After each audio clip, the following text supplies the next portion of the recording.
चलो शुरू करते हैं। देखो, बायोलॉजिकल क्लासिफिकेशन, सबसे पहले आप पढ़ोगे कि क्लासिफिकेशन की ज़रूरत क्यों पड़ी। आप खुद सोचो कि अगर मैं आपको लाइब्रेरी में भेजूँ और बोलूँ जाके हिस्ट्री की बुक निकाल के लाओ, तो क्या आप निकाल के लेके आ पाओगे? अगर सारी बुक ज़मीन पे ऐसे फैली हुई तो नहीं निकाल पाओगे, आपको बहुत डिफ़िकल्टी होगी। बट अगर मैं सभी बुक को अच्छे से अरेंज कर दूँ रो एंड कॉलम में, आपको पता होगा कि किस रो के किस कॉलम में हिस्ट्री का सेक्शन है, आप जाके वो बुक निकाल के ले आओगे, आपको ईज़ी पड़ेगा। सिमिलरली दुनिया में कितने सारे ऑर्गेनिज्म हैं। लिविंग वर्ल्ड में आपने पढ़ा होगा कि 1.7 टू 1.8 मिलियन स्पीसीज होते हैं। आप खुद सोचो कि इतने सारे ऑर्गेनिज्म हैं, अब अगर इनको मैं क्लासिफाई ना करूं और सब ऐसे ही बिखरे रहेंगे तो आपको हर एक ऑर्गेनिज्म के बारे में याद रखना पड़ेगा, और इतने सारे ऑर्गेनिज्म के बारे में याद रखना इम्पॉसिबल है।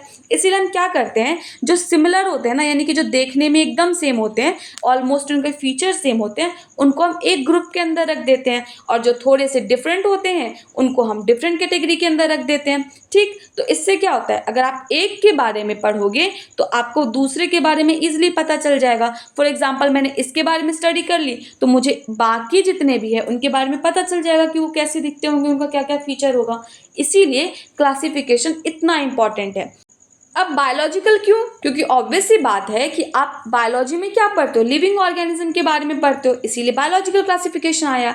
बट सबसे पहले जो क्लासिफिकेशन होगा वो तो रोटी कपड़ा मकान के बेसिस पे होगा, क्योंकि यही तो सबसे इसेंशियल है। अब खुद सोचो, जो एक आदि मानव है उसको क्या मतलब है कि टेस्ला का मालिक कौन है या नीट कौन देगा? उनको तो बस खाना, मकान और कपड़ा मिल जाए, वही बहुत बड़ी बात है। ठीक, इसीलिए वो नॉन साइंटिफिक क्लासिफिकेशन के अंदर में आता था। बट जैसे जैसे ही टाइम बढ़ता गया और नीड बढ़ती गई, वैसे वैसे ही क्लासिफिकेशन की और नीड बढ़ती गई, लोग उसको क्लासिफाई करने लगे ऑर्गेनिज्म को।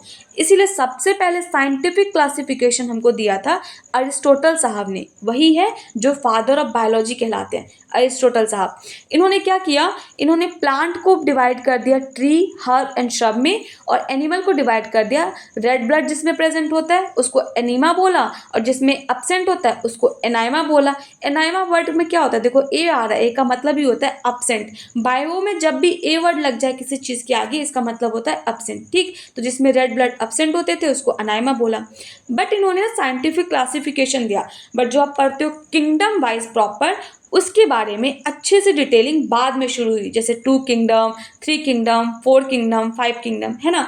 तो सबसे पहले 2 किंगडम क्लासिफिकेशन दिया था कार्लस लिनियस ने। ये वही है जिन्होंने बायनोमियल नोमेनक्लेचर दिया था, मैंगीफेरा इंडिका बायनोमियल नोमेनक्लेचर है ना, इसीलिए कार्लस लिनियस ने दिया था 2 किंगडम क्लासिफिकेशन। याद रखना है आपको। इन्होंने क्या किया, प्लांटी और एनिमेलिया में डिवाइड कर दिया। 3 किंगडम क्लासिफिकेशन हेकल साहब ने दिया था, इन्होंने प्रोटिस्टा को अलग किया। और 4 किंगडम क्लासिफिकेशन कॉपलैंड साहब ने दिया था, इन्होंने मोनेरा अलग किया। याद रखना है आपको, यहाँ पे ट्विस्ट ये है कि बायो में जब भी आप पढ़ते हो तो आप सिंपल टू कॉम्प्लेक्स की तरफ जाते हो, बट यहाँ पे प्रोटिस्टा एडवांस है एज कम्पेयर टू मोनेरा। लेकिन क्लासिफिकेशन के टाइम में सबसे पहले प्रोटिस्टा को अलग किया गया था और 4 किंगडम में मोनेरा को अलग किया गया था। तो इस पर क्वेश्चन बन सकता है ट्विस्ट करके, ठीक है। लेकिन ये जो 4 किंगडम क्लासिफिकेशन था ना, इतने तक में सब कुछ अच्छे से क्लासिफाई नहीं हो पाया था। जैसे कि ये प्रोकैरियोटिक को और यूकैरियोटिक को अलग नहीं कर पाए, यूनिसेलुलर मल्टीसेलुलर को अलग नहीं कर पाए, ऑटोट्रॉफिक हेटरोट्रॉफिक जो है उसको अच्छे से बांट नहीं पाए। ये इसके ड्रॉबैक थे। इसीलिए हमको नीड पड़ी और डिफरेंट क्लासिफिकेशन सिस्टम की। और फिर हमारे पिक्चर में एंट्री होती है हमारे हीरो की, R.H. विटेकर साहब की।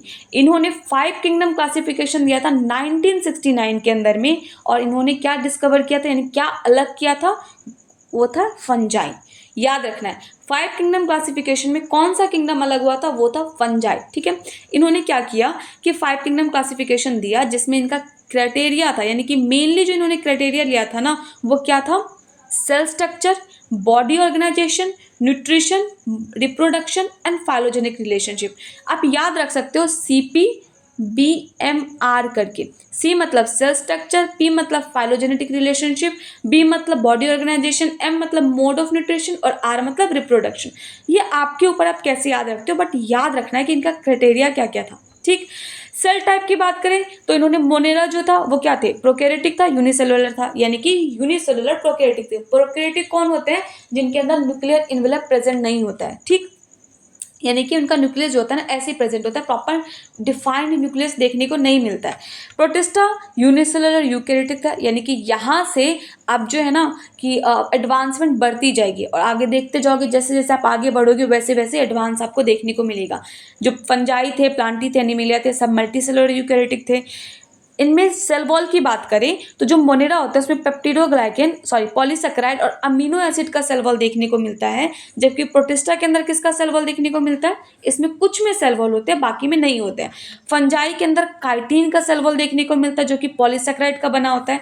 प्लांटी में सेलुलोज का सेल वॉल देखने को मिलता है और एनिमेलिया में सेल वॉल अब्सेंट होते हैं। ठीक, इसके बाद अगर हम बात करें कि इनके न्यूक्लियर की, तो मैंने आपको बता दिया कि जो न्यूक्लियस होता है वो प्रॉपर मोनेरा में एब्सेंट होता है और यहाँ से प्रोटिस्टा टू एनिमेलिया तक न्यूक्लियर इनवेलप प्रेजेंट होता है, इसीलिए इनको यूकैरियोटिक बोलते हैं और इसको प्रोकैरियोटिक बोलते हैं। ठीक है, बॉडी ऑर्गेनाइजेशन की बात करें तो याद रखो मोनेरा एंड प्रोटिस्टा क्या है, सेलुलर है।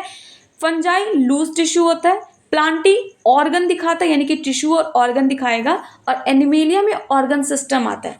देखो प्लांटी कभी भी ऑर्गन सिस्टम नहीं दिखाता है, इसमें ऑर्गन देखने को मिलता है, ऑर्गन सिस्टम शुरू होता है एनिमेलिया किंगडम से। ठीक है, न्यूट्रिशन की बात करें तो मोनेरा ऑटोट्रॉफिक हेटरोट्रॉफिक हो सकते हैं, प्रोटिस्टा ऑटोट्रॉफिक हेटरोट्रॉफिक हो सकते हैं, फंजाई जो होता है वो सिर्फ हेटरोट्रॉफिक होगा, प्लांटी सिर्फ ऑटोट्रॉफिक होगा और एनिमेलिया सिर्फ हेटरोट्रॉफिक होगा। ठीक, अब हम पढ़ते हैं आगे एक एक करके अच्छे से डिटेल में कि क्या क्या है। आप बताओ कि मोनेरा के बारे में बताओ, फंजाई के बारे में, और फिर इसमें क्या पढ़ेंगे हम, प्रोटिस्टा के बारे में। प्लांटी और एनिमेलिया के ऊपर एक अलग सेपरेट है चैप्टर 3 एंड चैप्टर 4, उसमें हम डिटेल में पढ़ेंगे, बट इसमें हम 3 किंगडम को खत्म करेंगे। ठीक है, लेकिन उससे पहले छोटी सी चीज याद रखो कि जो आपका मोनेरा किंगडम था ना उसको अलग से 2 किंगडम में डिफाइन कर दिया गया था, जिसको हम 6 किंगडम या 3 डोमेन बोलते थे। ये किसके बेसिस पे हुआ था, ये 16S RNA के बेसिस पे हुआ था। मोनेरा को आर्की बैक्टीरिया और यू बैक्टीरिया में अलग कर दिया गया और बाकी जितने थे प्रोटिस्टा टू एनिमेलिया उसको यूकैरियोटिक के अंदर डाल दिया, इसलिए इसको 3 डोमेन भी बोलते हैं। और या फिर इसको आप वो भी बोल सकते हो कि 6 किंगडम क्लासिफिकेशन ये दिया था कार्ल वूज ने। ठीक है, अब हम अच्छे से पढ़ेंगे अपना एक एक करके किंगडम। पहले पढ़ेंगे मोनेरा के बारे में। ठीक है, मोनेरा जो होता है, ठीक है, इसमें हम देखते हैं अच्छे से कौन सा पहन ले, ब्लू लेते हैं। ठीक है, देखो मोनेरा जो होता है इसका सोल मेंबर बैक्टीरिया होता है। सोल मेंबर बैक्टीरिया का मतलब क्या है कि इसमें सारे ही बैक्टीरिया देखने को मिलेगा और ये पैरासिटिक हो सकते हैं। ठीक है, हो सकते हैं, बाकी ऑटोट्रॉफिक भी देखने को मिल सकता है। इसके बस याद रखो कि सोल मेंबर यानी कि सारे ही, मोनेरा किंगडम बैक्टीरिया का ही किंगडम होता है, इसमें सारे ही बैक्टीरिया प्रेजेंट होते हैं। मोस्ट अबंडेंट ऑर्गेनिज्म है यानी कि हर जगह देखने को मिलेगा ये, और मोस्ट एक्सटेंसिव मेटाबॉलिक डाइवर्सिटी भी यही शो करता है। यानी कि एक्सटेंसिव मेटाबॉलिक डाइवर्सिटी का मतलब है कि ये फोटोट्रॉफिक भी हो सकता है, हेटरोट्रॉफिक भी हो सकता है, पैरासिटिक भी हो सकता है, सेप्रोफिटिक भी हो सकता है, यानी कि कुछ भी आप नाम लो कि कौन सा वैरायटी का मोड ऑफ न्यूट्रिशन है ये सब दिखा देगा। ठीक है, इसी वजह से ऐसा बोलते हैं कि स्ट्रक्चर तो सिंपल होता है बट इनका जो बिहेवियर होता है वो कॉम्प्लेक्स होता है। और इनमें जो होते हैं ना सम ऑटोट्रॉफिक देखने को मिलता है, यानी कि कुछ तो ऑटोट्रॉफिक होगा बट मेजॉरिटी हेट्रोट्रॉफिक होता है और ये हर जगह देखने को मिलता है। आप नाम लो कि कहाँ पे प्रेजेंट होगा, हॉट स्प्रिंग भंगड़ा करते हुए दिखेंगे, डिजर्ट वहां पे भी नाचते हुए दिखेंगे, स्नो डीप ओशन कहीं भी आप नाम लो वहां पे बैक्टीरिया प्रेजेंट ही होगा। ठीक, ऑर्गन के शेप की बात करूं मैं तो इनका जो शेप होता है वो कैसे कैसे देखने को मिल सकते हैं। अगर स्फेरिकल होगा तो उसको कोकस बोलते हैं, अगर रॉड शेप होगा तो उसको क्या बोलते हैं, बेसिलस बोलते हैं। और आपको याद रखना है कि जो रॉड शेप होता है वो मोस्ट कॉमन शेप होता है बैक्टीरिया का और इसमें स्पोर देखने को मिलते हैं। अगर ये स्पाइरल होगा, ठीक है, तो इसको क्या बोलते हैं हम, स्पाइरिला बोलते हैं और इसमें फ्लैजिला देखने को मिलता है। और विब्रियो कौन सा होता है, कोमा शेप होता है। ठीक, ये हमारे बैक्टीरिया के शेप थे। अब हम आगे पढ़ते हैं कि अच्छे से कि इस जो मोनेरा था ना, हमने देखा था कि जो मोनेरा था उसको हमने 2 किंगडम में अलग अलग बांट दिया, किंगडम बोल रही हूँ, हाँ 2 अलग अलग कैटेगरी में बांट दिया गया था, जैसे कि आर्की बैक्टीरिया और यू बैक्टीरिया में। क्यों बांटा था, 16S RNA के बेसिस में, या आप ऐसे भी बोल सकते हो कि सेल वॉल की बेसिस पे।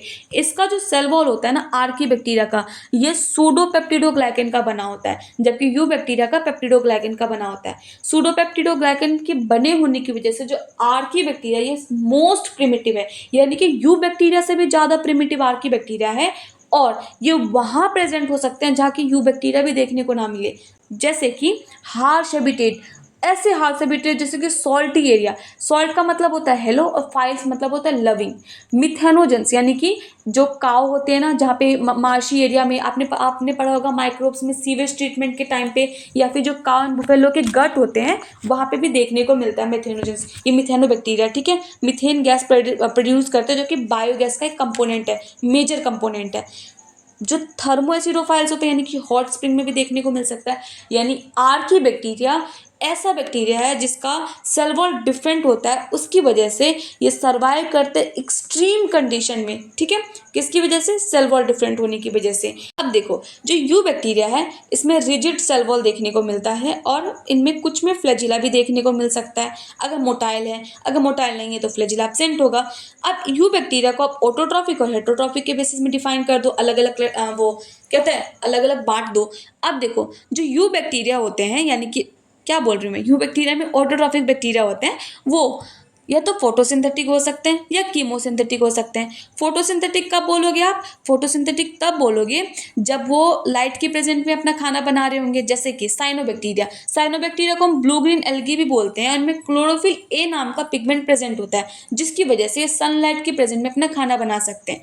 ये fresh water, marine and terrestrial कहीं भी देखने को मिल सकते हैं कि यूनिसेलुलर, फिलामेंटस एंड कॉलोनियल हो सकते हैं। यूएफसी का मतलब है यूनिसेलुलर, फिलामेंटस एंड कॉलोनी। याद रखने का छोटा सा तरीका है।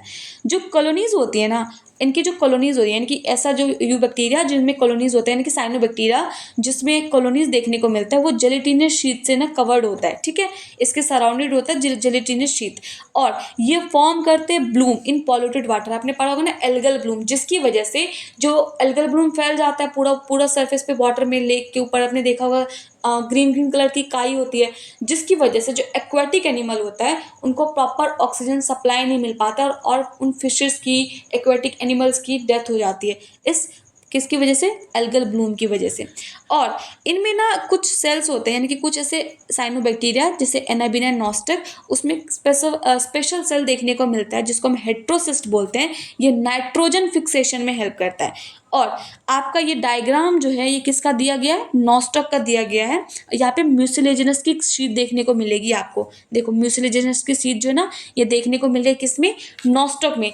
याद रखना कि जेलेटिनियस शीट कॉलोनियल फॉर्म में देखने को मिल रहा था, बट म्यूसिलेजिनस शीट अलग है, ये नॉस्टॉक में देखने को मिल रहा है। नॉस्टॉक कौन है? ऐसे बैक्टीरिया जो कि नाइट्रोजन फिक्सेशन में हेल्प करते हैं। ठीक, कीमोसिंथेटिक कौन होते हैं? कीमोसिंथेटिक वो वाले होते हैं जो कि ऑक्सीडाइज करते हैं इनऑर्गेनिक सब्सटेंस को, जैसे नाइट्रेट, नाइट्राइट एंड अमोनिया को, और उससे रिलीज करते हैं एनर्जी को, ताकि एटीपी का प्रोडक्शन हो सके।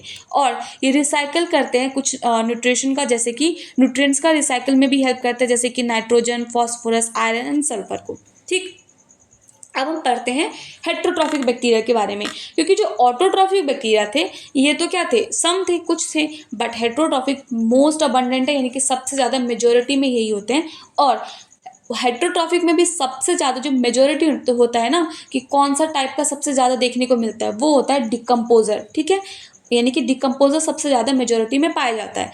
ये सिग्निफिकेंट इम्पैक्ट करते हैं ह्यूमन अफेयर पे, जैसे कर्ड मेकिंग में, एंटीबायोटिक प्रोडक्शन में, नाइट्रोजन फिक्सेशन इन लेग्यूम प्लांट में, और ये डिजीज़ भी कॉज करते हैं। आप डिजीज़ को आप सीटी करके याद रख सकते हो, जैसे chlorella, typhoid, tetanus and citrus canker. ठीक है, ये डिजीज़ कॉज करते हैं। एक ऐसा बैक्टीरिया जिसके पास सेल वॉल प्रेजेंट नहीं होता है, और उसकी वजह से इसको हम क्या बोलते हैं? इसको हम बोलते हैं जोकर ऑफ प्लांट किंगडम। तो माइकोप्लाज्मा क्या होता है? जिनके अंदर सेल वॉल देखने को नहीं मिलता है। अब देखो, सेल वॉल क्या होता है? सेल वॉल की वजह से जो शेप प्रोवाइड होता है, किसी का भी अगर सेल वॉल प्रेजेंट होता है तो रिजिड होता है, जिसकी वजह से शेप बनता है किसी का, बट इसमें सेल वॉल ही प्रेजेंट नहीं है तो इसका शेप डिफाइन नहीं है, इसीलिए इसको क्या बोलते हैं? जोकर ऑफ प्लांट किंगडम बोलता है। और स्मॉलेस्ट लिविंग ऑर्गेनिज्म है, और ये बिना ऑक्सीजन के भी सर्वाइव कर सकते हैं, यानी कि ऐसे ये बैक्टीरियाज हैं जो कि विदाउट ऑक्सीजन के भी सर्वाइव कर सकते हैं, और ये पैथोजेनिक होता है प्लांट एंड एनिमल में।